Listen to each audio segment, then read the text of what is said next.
नमस्कार मित्रांनो, श्री स्वामी समर्थ. पुस्तकांची दुनिया या आपल्या कथाकथनाच्या यूट्यूब चॅनलवर मी सौ पूनम सोमनाथ पाटील आपले अगदी मनापासून सहर्ष स्वागत करते.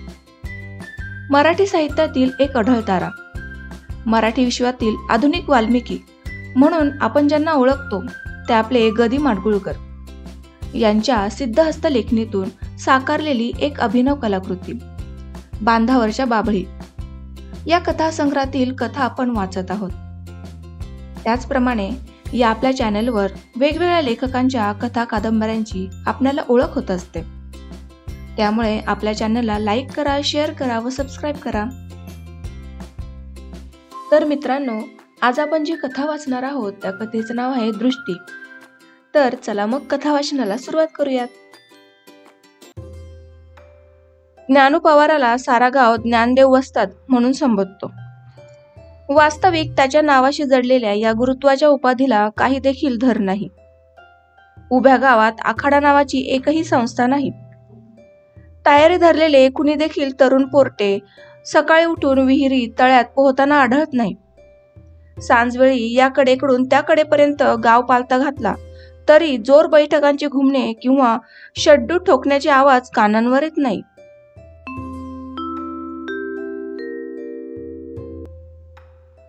ज्ञानदेव वस्तादाची अंगलटीही काही पैलवानासारखी दिसत नाही. तशी त्याची इमारत उंचीपुरी आणि चहुअंगी भरलेली आहे. पण म्हणून काही तो वस्ताद ठरत नाही. तो गावात सहसा येत नाही.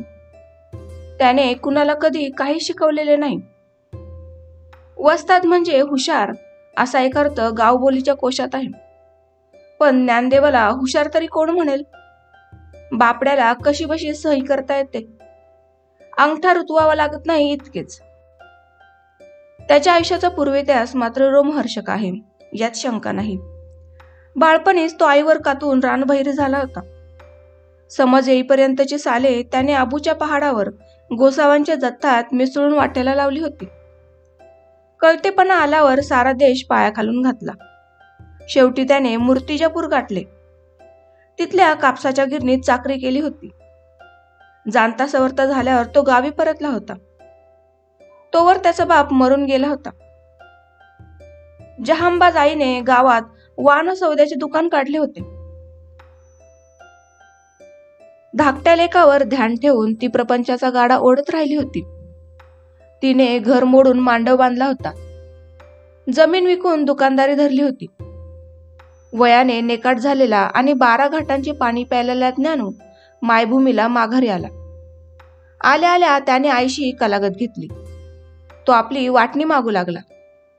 गावातल्या म्हाताऱ्या कोताऱ्यांनी त्याला समजावला. 12 वर्षांनी परतलेला पोरगा आईच्या प्रपंचात नांदू लागला. हळदीची मुळी मारू नये म्हणून घरी ठेवलेला बिघा त्याने स्वतःच पिकवावा असे आईने लागदा विनवले. पण दुनिया बघून आलेला ज्ञानू तिला काही बदला नाही. शेतकामाची गोडी त्याला काही लागेना. मग आईने त्याला दुकानावर बसवला. शेजारच्या खेड्यातील एक शिनेची नवरी बघून त्याला उजळून टाकला. लगीन झाल्यावर तरी ज्ञानूने रस्त्यावर यावे की नाही. संसार सुरू करावा त्या वक्ती त्याला तालमीचा शौक सुचला. दुकानाचे खारीक खोबरे त्याने स्वतःच फस्त केले. मालकीच्या बिघ्यात गळ्या एवढा खड्डा उकरला आणि तो लाल मातीने भरून घेतला. आईचे मुळीच न ऐकता त्याने तालीम सुरू केली. शेजारच्या वस्तीवरल्या 2-4 पोरांची बाकवटे मोडून ठेवली. डोके फिरल्यासारखा तो जत्रा करीत हिंडू लागला. दुकानाचे दिवाळे निघाले. शेतकीला रूप आले नाही.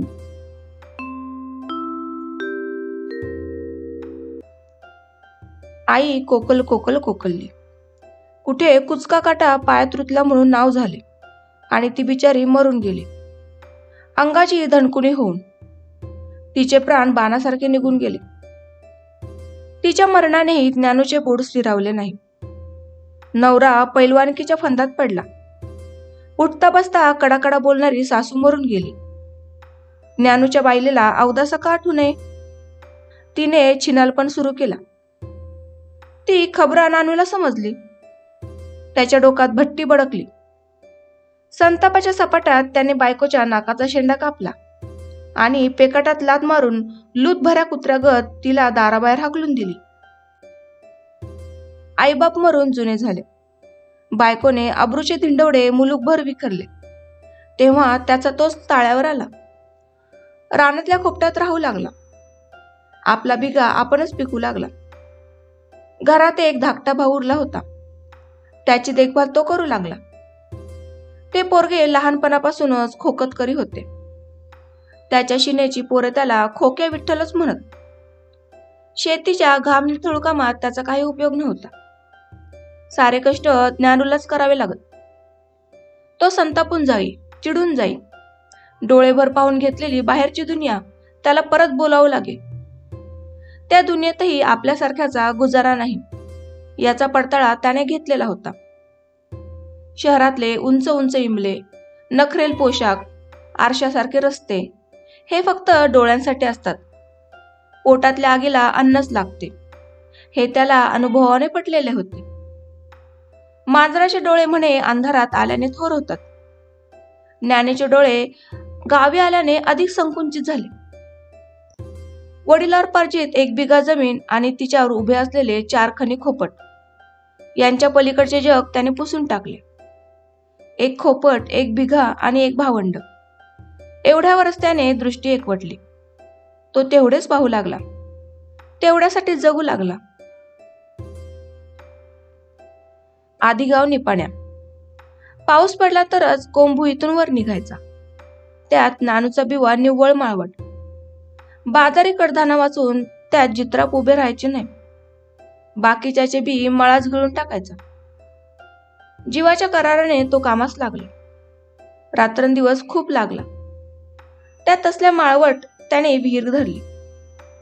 एक हाती खांदत करून सालभराने त्याने शेषाच्या टाळूवर नेऊन कुदळ भिडवली. पाणी लागले. माळ मोठेला तरी पैका कुठला. विहीर त्याने पाडली. मोठेचे कामही स्वतःच करू लागला. आपल्या बिघाच्या कडेला त्याने कागदी लिंबाची रोपे लावली. खांद्यावरून माठ वाहून त्याच्या बुडी पाणी घातले. रोपाची झाडे झाली. त्यांना फळे येऊ लागली. त्या फळांनी गावातील मोड ज्ञानूच्या हातात आणली. 3-4 सालात मालकीची माळमोट करण्याइतकी माया त्याने साठवली. इतके सारे होईतो त्याला उगवता मावळता कळला नाही. ते बाकीची खबर काय लागणार. खोक्या विठ्ठलाच्या आबाळीला अंत राहिला नाही. त्याला क्षय झाला. चिपाडासारखे सत्वहीन होऊन ते पोरे एके दिवशी मरून गेले. मग ज्ञानू एकटा उरला. फांद्या छाटलेले झाड आपण ठरवलेल्या दिशेने जोरकस वाढू लागावे तसे त्याचे शेतकीचे वेळ वाढले. मग तो शेतकीतच राबत राहिला. वेड्यासारखा राबत राहिला. 6-7 वर्ष गेली आणि ज्योतिबाच्या माळावर एक टुमदार बागायत लखलखू लागली. ज्ञानूचा बिगा दृष्ट लागावी असा पिकू लागला. संत्र्या मोसंबाची तिथल्या मानाने दुर्मिळ झाडे. गावगौऱ्यांनी पंचमीचा फेर धरावा तशी त्या बिग्यात ओंदाळू लागली. जोंधळा, गहू, हरभरा, माळवी, नाना तऱ्हेची पिके ज्ञानू त्या भूमीतून काढू लागला. त्या दीर्घ काळात तो कधी गावात आला नाही. देवळाच्या पायरीवरील गावगप्पात सामील झाला नाही की कधी शिव शेजारच्या पिराचा उरूस त्याने पाहिला नाही. 12 महिने 18 काळ तो जणू मातीशी खेळत राहिला. सूर्यचंद्रांना न्याहाळून शकणारी दृष्टी त्याने एका कल्पित खिडकीशी डांबून ठेवली. त्या खिडकीतून दिसायचा त्याचा बिघा आणि त्याची शेती.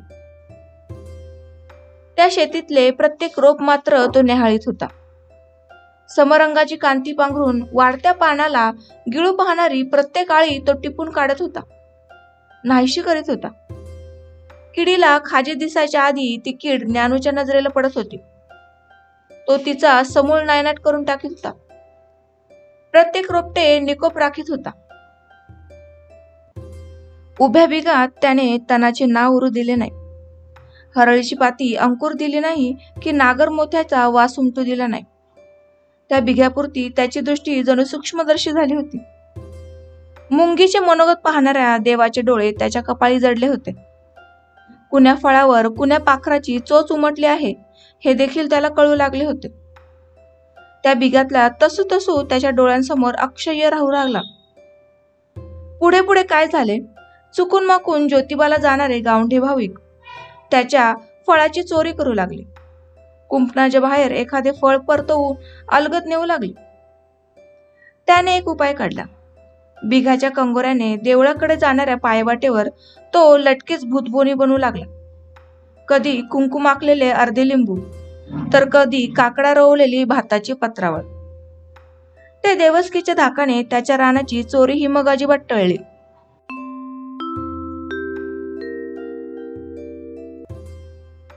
वयाने 35 ओलांडली तेव्हा एकदा कुणी दादाप्पा ठिकाणा पुशीत पुशीत त्याच्या झोपडीकडे आला.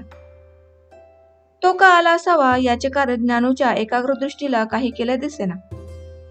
त्या माणसाने उगीच पोथी लावली. आडवळणांनी येते त्याच्या डोळ्यांवर फुंकर घातली. दृष्टी रुंदावण्याचा खटाटोप केला. तो म्हणाला, वस्ताद. ज्ञानू बोलला, काय? गावात दाखवायला नाही अशी बागायती उभी केली तुम्ही. बरं मग झोपडी साजरी बांधलीये.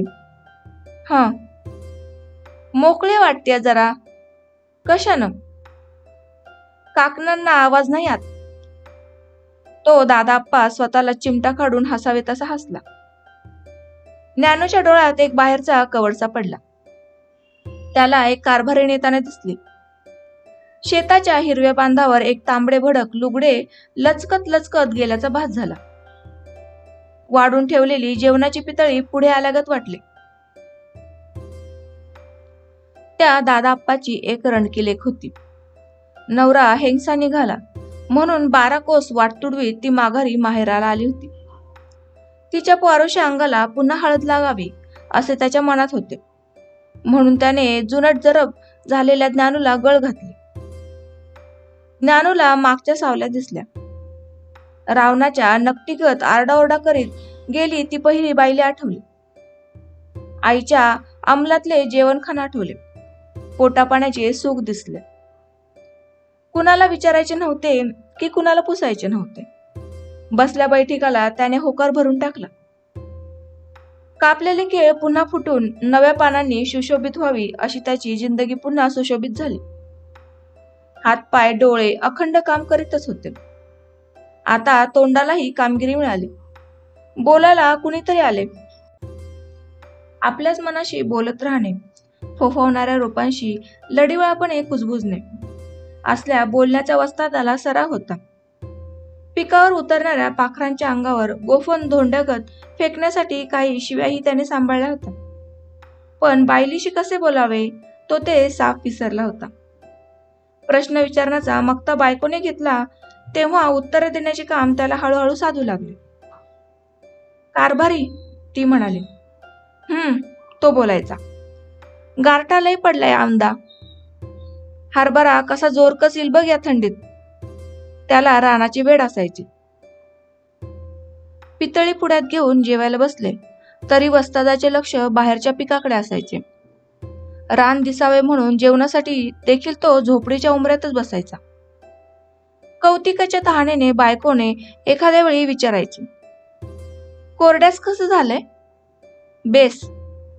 डाळ वांग आहे तरीच. आ, गेल्या साली निस्ती जुंधळ्याची मोगली होती, पर तूर काय तरारून आली. पीक बी मोप गावलं. दाना आपण कसा मानकागत पडला होता. आपल्या रानात इक पेरलं तर साखर उगून येईल. वांग्याची फोड बघ कशी लागते गुळाच्या सावलीगत. दिवसातील 8 प्रहर वस्तादाच्या मनी ते रानच डोलत राहिले. त्याला स्वप्ने पडत ती देखील सुगीची. एकदा बायको जांभळशार पायघोल लुगडे नेसून त्याचा घोळ साऱ्या हिरवळून लोळवीत धावत आल्यासारखीच वस्तादाजवळ आली. वस्ताद वाफे तोडीत होता. ती जवळ येऊन उभी राहिली. उगीच खाकरली. वस्तादाने वर पाहिले. ती नुसती हल्ली.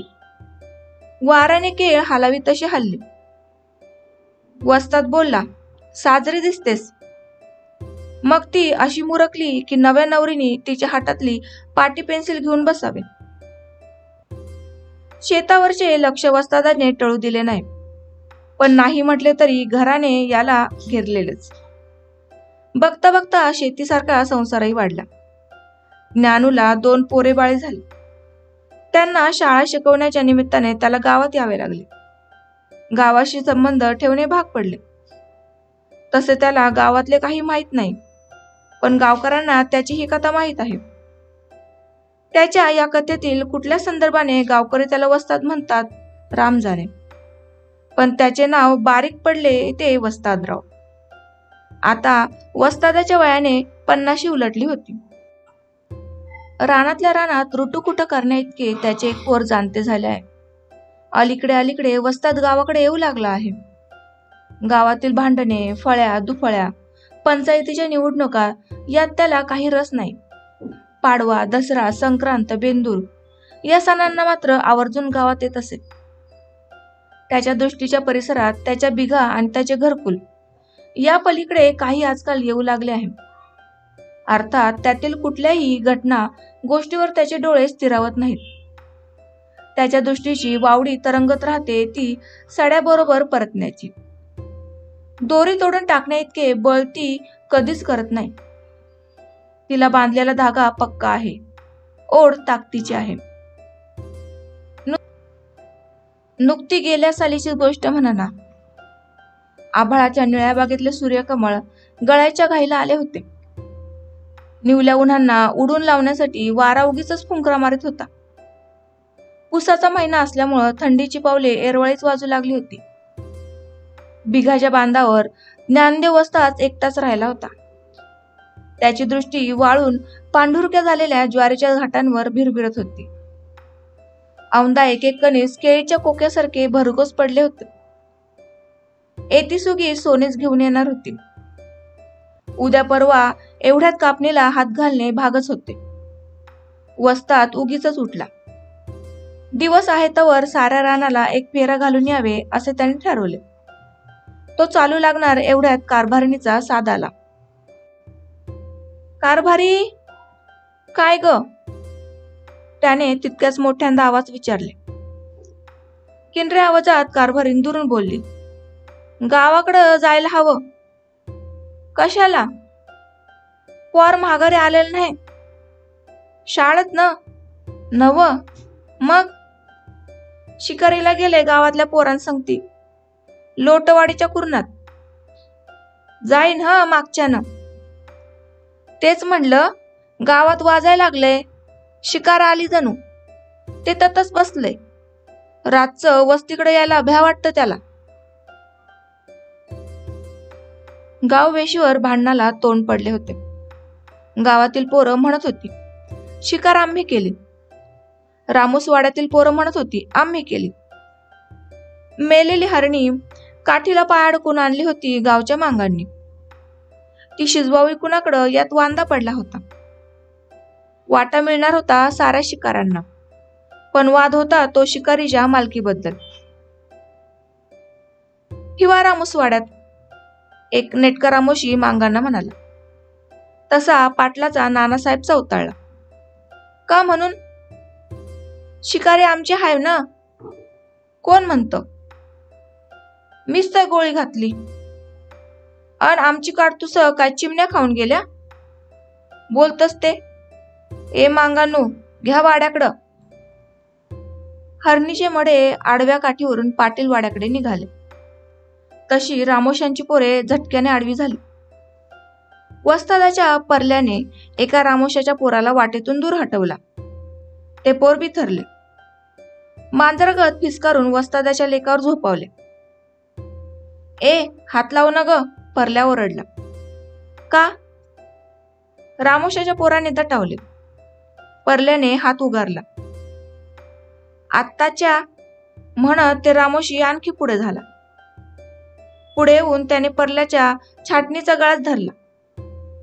परल्याने त्याच्या एका कानशिलात गवसून दिली. दोघांची चांगली झोंबी लागली. इतक्यात नेमक्या त्याच वेळी वस्ताद त्या ठिकाणी येऊन पोचला. अरे कोण भांडतय? वस्ताद ओरडला. तुमचाच लेक, कुणीतरी म्हणाले. शेती आणि घर यांविषयी भलती कळकळ असलेला ज्ञानदेव सरसरत पुढे आला. त्या भांडणाऱ्या पोरांच्या मधी पडला. ती दोघं एकमेकांवर सटकून तावी जात होती. एकमेकांच्या आई बहिणीचा उद्धार करीत होती. खोड्यांची झुंज सोडवावी इतक्या बळाने वस्तादाने त्या पोरांना एकामागून एक बाजूला सटकले. आपल्या लेकाला घेऊन तो वस्तीच्या बाजूने वळणार इतक्यात त्या पिसळलेल्या रामूच्या पोराने पायातील वाहन काढून परल्याच्या दिशेने सणकावून फेकली. मेलं असं कुणी विघ्न संतोषी थोबाडं ओरडलं आणि वस्तादानं वळून पाहिलं. वाहन नेमकी त्याच्या डोळ्यांवर सडकले. त्या वाहनाच्या नाल्याने त्याच्या डोळ्याचे भिंग फुटले. वस्ताद मटकन खाली बसला. डोळ्यातून भळाभळा रक्त वाहू लागले. रामोशी आणि गावकऱ्यांची भांडणं तिथल्या तिथे राहिली. जमलेल्या साऱ्याच जणांनी तेथून काढता पाय घेतला. बघता बघता सारी वेस मोकळी झाली. गावापासून दूर राहणाऱ्या वस्तादाची चौकशी करण्यासाठी कुणी देखील फिरकले नाही. परल्या बावरून गेला. वस्ताद काही बोलला नाही. फुटलेल्या डोळ्यावर फडक्याचा शेव हाताने दाबून धरून तो पोराला म्हणाला, चल, भोग असेल ते भोगायला पाहिजे.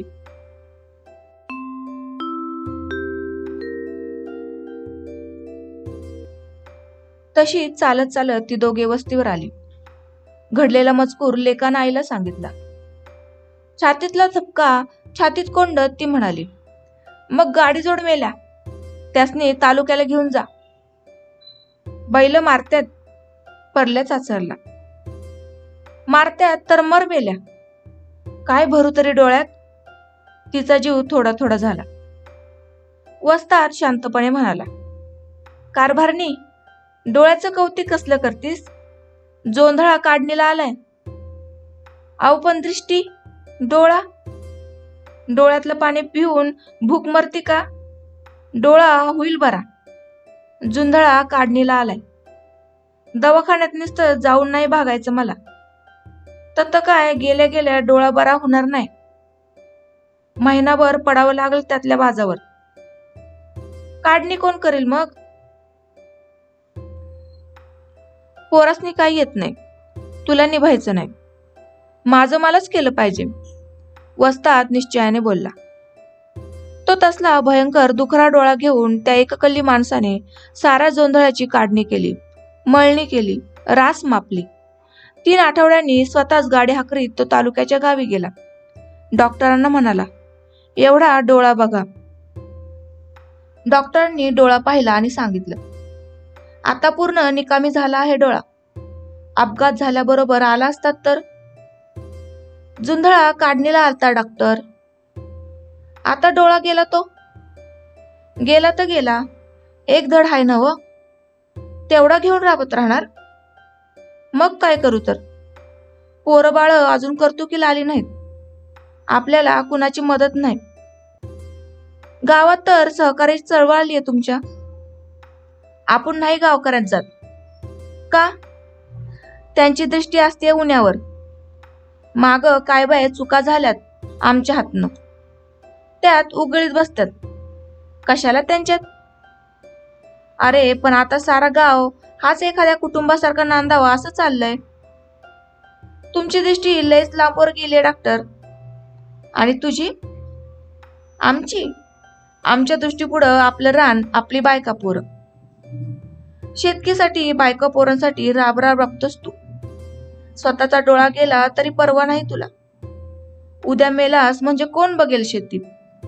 कोण सांभाळेल मुला लेकरांना? ते डोळे आपल्याला नसतात डॉक्टर. एवढ्या दूरचं बघतो कोण? आपण मोठा बिनतोड जबाब दिला अशा कल्पनेनं वस्ताद स्वतःशी हसला आणि म्हणाला, बरंय, राम राम, येतो डॉक्टर. तुला आणखी कसं काही झालं नाही ज्ञानू? एखाद्यानं अंथरूण धरलं असतं. एका दुखण्यातून अनेक दुखणी झाली असती. सालभर अंथरुणाला खिळला असतास. तसं नाही बा झालं काही, वस्ताद प्रसन्नपणे म्हणाला. आश्चर्य आहे, डॉक्टर उद्गारले. डॉक्टरांच्या खोलीतून निघून जाता जाता वस्ताद त्यांना म्हणाला, डॉक्टर, म्हणजे तुम्हाला बी पुरतं दिसत नाही म्हणा की.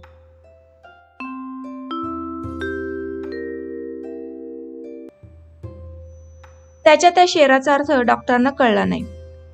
एक डोळा गमावून बसलेला ज्ञानदेव वस्ताद अजून थकलेला नाही. त्याची राबणूक चालू आहे. गावातल्या कटकटीत तो कधीच पडत नाही. गावकरी त्याला ज्ञानदेव वस्ताद म्हणत होते. आता त्याला दुसरे नाव पडू पाहत होते, ज्ञानदेव सुखाचारी. सुखाचारी म्हणजे शुक्राचार्य, एकाक्ष. ज्ञानदेवाला त्याचेही काही नाही. त्याची दृष्टी त्याच बिघ्यावर खिळली आहे. त्या संसाराशी निगराणी तो करीत आहे. तर मित्रांनो, आजची कथा ही तुम्हाला कशी वाटली त्याचे अभिप्राय मला कमेंटद्वारे नक्की सांगा. आपण भेटूयात पुढील कथेमध्ये. धन्यवाद.